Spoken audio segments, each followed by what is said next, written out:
ஓம் ஸ்ரீ வராகிதாயே போற்றி. என் அன்பு குழந்தையே, உனக்கான விஷயத்தில் நீ வெற்றி பெறக்கூடிய வகையில் உனக்கான சந்தோஷ செய்தியோடுதான் உன்னை தேடி வந்துள்ளேன். நீ நினைத்ததெல்லாம் இப்போது வெற்றிகரமாக முடியப் போகிறது என்பதை உனக்கு உணர்த்தும் விதமாகத்தான் பச்சை குங்குமத்தோடு உன்னை காண வந்தேன் என் செல்லமே. பச்சை என்பதே எப்போதும் நேர்மறையான நல்லதை நடத்தி முடிக்கக்கூடிய வண்ணம் தானே.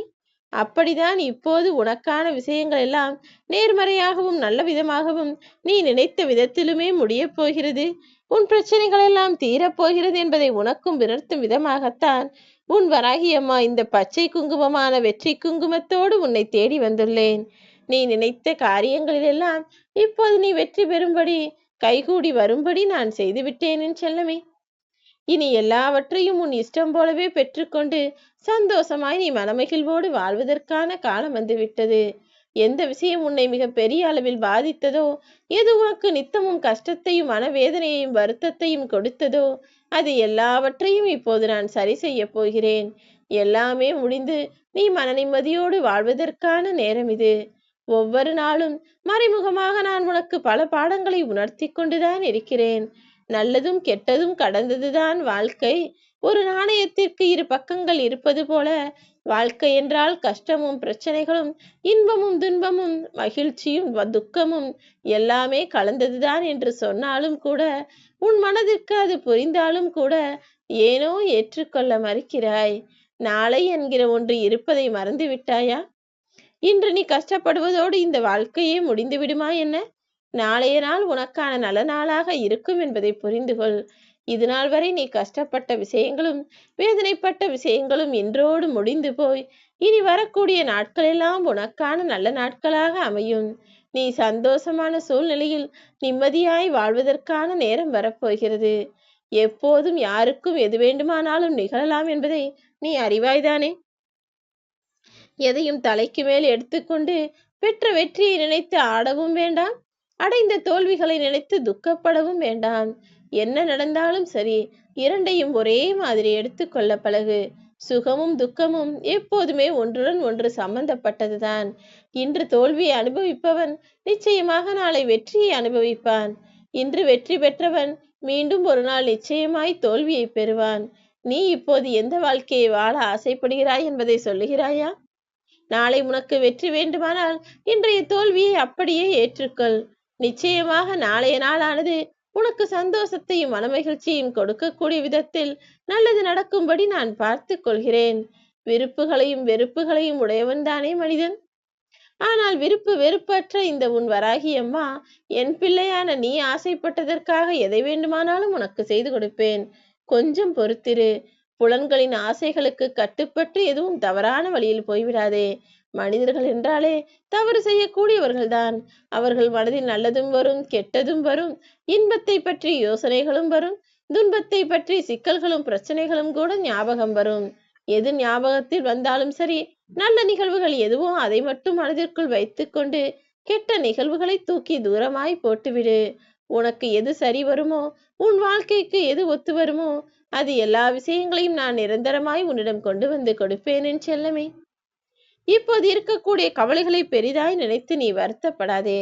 எந்த விஷயமெல்லாம் உனக்கு கவலைகளை உண்டாக்குகிறதோ, எதையெல்லாம் பிரச்சனையாய் நினைத்து நீ பேசிக்கொண்டே இருக்கிறாயோ, அது அத்தனையையும் சரி செய்யக்கூடிய சர்வ வல்லமை படைத்தவளாக தான் உன் வராகி அம்மா நான் இருக்கிறேன். எனது வல்லமையின் மூலமாகவே உன் பிரச்சனைகளிலிருந்து நீ பிளந்து கொண்டு வெளிவர முடியும். கருங்கல்லுக்குள் இருக்கும் உன் வராகி அம்மா, நீ மனதில் எதை நினைத்தாலும் செய்து முடிக்கக்கூடியவள் என்பதை மறந்துவிடாதே என் செல்லமே. எந்த உருவத்தில் வேண்டுமானாலும் வந்து நீ ஆசைப்படுவதையெல்லாம் அப்படியே முடித்து கொடுப்பேன். இறைவன் இல்லாத இடமே இல்லை என கேள்விப்பட்டிருப்பாய்தானே. நான் இல்லாமல் இந்த உலகத்தில் எந்த இயக்கமும் கிடையாது என்பதையும் மனதிற்குள் பதிய வைத்துக்கள். உன் வாழ்வில் இப்போது எவ்வளவு பிரச்சனைகள் இருந்தாலும் சரி, எவ்வளவு பஞ்சமகா பாதகங்கள் உன் வாழ்வில் நடந்து கொண்டிருந்தாலும் சரி, அத்தனையையும் பஞ்சு போல நான் பறக்கச் செய்வேன். நீ ஏன் கவலை கொள்கிறாய்?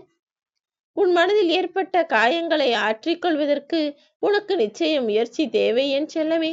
அதை விட்டுவிட்டு காயங்கள் வந்துவிட்டதே, கவலைகள் வந்துவிட்டதே என நித்தமும் அதையே யோசித்து கொண்டே இருக்காதே. ஒவ்வொரு நாளும் பித்தளை பாத்திரத்தை தேய்த்தால்தானே அது பளபளப்பாக இருக்கும். அதுபோல உன் மனதிற்குள் நித்தமும் நீ புத்துணர்ச்சியை வரவழைத்துக் கொண்டே இருக்க வேண்டும். அதை விட்டுவிட்டு ரணமான நினைவுகளையும் கஷ்டங்களையும் கவலைகளையும் உண்டாக்கக்கூடிய பழைய கால விஷயங்களையும் நினைத்து அசை போட்டு கொண்டே இருந்தால் மனம் ஆறாது அல்லவா? நேற்று நடந்ததை நீ நினைப்பதன் மூலமாகவோ வருத்தப்படுவதன் மூலமாகவோ மாற்றிவிட முடியாது என உனக்கு சொல்லி இருக்கிறேன். உன் பிரச்சனைகளுக்கெல்லாம் காலம்தான் கண்கண்ட மருந்து என அத்தனையும் என் பொறுப்பில் வட்டுவிடு. இனி வரக்கூடிய காலம் என்பது உன் காயத்தை எல்லாம் மாற்றக்கூடிய அருமருந்தாக இருக்கும்படி நான் பார்த்து கொள்கிறேன்.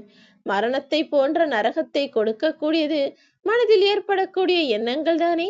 அது நல்லதாக இருந்தால் உனக்கு சொர்க்கமாக இருக்கும் உன் வாழ்க்கை. ஆனால் நீயோ கெட்ட விஷயங்களையும் கவலைப்படக்கூடிய விஷயங்களையுமே மீண்டும் மீண்டும் யோசித்து கொண்டே இருப்பதால் எப்படி உன்னால் நிம்மதியாக வாழ முடியும்? உன் துணிவை விட பெரியதென எதுவுமே இல்லை. அச்சம் தவிர்த்து அற்புதமாய் வாழ்வதற்கான வேலைகளை பார். இருளாய் இருக்கக்கூடிய அச்சத்திற்கு எதிராக ஒளியாய் நான் உன் வாழ்வில் வந்து சேரும். அச்சம் உன்னை கோழையாக மாற்றிவிடும், உன்னை அடிமையாக மாற்றிவிடும் என்பதை புரிந்து கொண்டு உனக்கு ஒளியாய் வரக்கூடிய உன் வராகி அம்மா என்னை எதிர்கொள்ள தயாராகு. நிச்சயமாக எந்த விஷயம் உனக்குள் கவலைகளை கொடுத்தாலும் அத்தனையும் நான் சரி செய்து விடுவேன் என என்னை நம்பி ஓடிவாய் என் செல்லமே. நீ செல்லக்கூடிய உன் வாழ்க்கை பாதையில் உனக்கென ஒரு புதிய பாலத்தையே நான் அமைத்து கொடுக்கிறேன். கவலை கொள்ளாதே. நீ நினைத்ததெல்லாம் நிச்சயமாக நடந்து முடியும். என்னவாகுமோ ஏதாகுமோ என முதலில் பயப்படுவதை நிறுத்திவிட்டு நீ நினைத்ததுதான் நல்லபடியாக நடக்கும் என நம்பிக்கையை உனக்குள் உருவாக்கிக்கொள். நீ எல்லார் முன்னாலும் சிறப்பாய் வாழ்ந்து உனக்கென ஒரு அடையாளத்தை உருவாக்குவதற்காக கொஞ்சம் கஷ்டப்பட்டுதான் ஆக வேண்டும் என் செல்லமே. அவமானங்களைக் கண்டு அச்சம் கொள்ளாதே. அறிவு கூர்மையையும் அறிவு கண்ணையும் இன்னும் அதிகமாக வளர்த்துக்கள். என்ன நடந்தாலும் உன் வாழ்வில் அதை ஏற்றுக்கொள்ளக்கூடிய மனப்பக்குவத்தோடும் தைரியத்தோடும் நீ இருந்தாலே போதும். எல்லா விஷயங்களையும் நான் சரி செய்து விடுவேன். மூளையில்லாத மூடர்கள் 1000 விஷயம் பேசுவார்கள் உன்னை பற்றி. அதையெல்லாம் யோசிப்பதை விட்டுவிட்டு உன் வராகியம்மா என்னுடைய பேச்சை கேள். நிச்சயமாய் உன் வாழ்க்கை ஒளிமயமாய் மாறும். நாளைய விடியலும் உனக்கானதாய் விடியும் என் செல்லமே. நன்றாக யோசித்து பார்த்தால் உனக்கு ஒரு உண்மை புரியும். பால் என்பது சீக்கிரம் கெட்டு போகக்கூடிய ஒரு பொருள். ஆனால் அந்த பாலுக்குள் இருந்து எடுக்கக்கூடிய நெய் என்பது ஒருபோதும் அழிவே இல்லாத காலாகாலத்திற்கும் பயன்படுத்தக்கூடிய பொருள். யோசித்திருக்கிறாயா? கெட்டு போகக்கூடிய பாலிலிருந்து கெட்டே போகாத நெய் எப்படி வருகிறதோ அதே போல்தான் கெட்டதும் தீயதும் கொடுமையான விஷயங்களும் நிறைந்த மனித மனதிற்குள் எந்த அழிவும் இல்லாத, எந்த ஆக்கிரமிப்பும் இல்லாத, எந்த கெடுதலும் இல்லாத உன் வராகியம்மா நான் இருக்கிறேன். உன் மனதிற்குள் இருக்கும் நெய்யாக நான் இருக்கும்போது நீ ஏன் மற்ற மனிதர்களை எதிர்பார்க்க வேண்டும்? யாரும் உனக்கு எந்த உதவியும் செய்ய அவசியமில்லை. யாரும் உனக்கு ஆதரவாகவும் பேச தேவையில்லை. எல்லா விஷயங்களையும் உனக்கு நிறைவாய் செய்து கொடுக்க உன் வராகியம்மா நான் இருக்கிறேன். உன் பிரச்சனைகளை எல்லாம் தீர்த்து வைத்து நிச்சயமாய் உன்னை சந்தோஷமாய் வாழ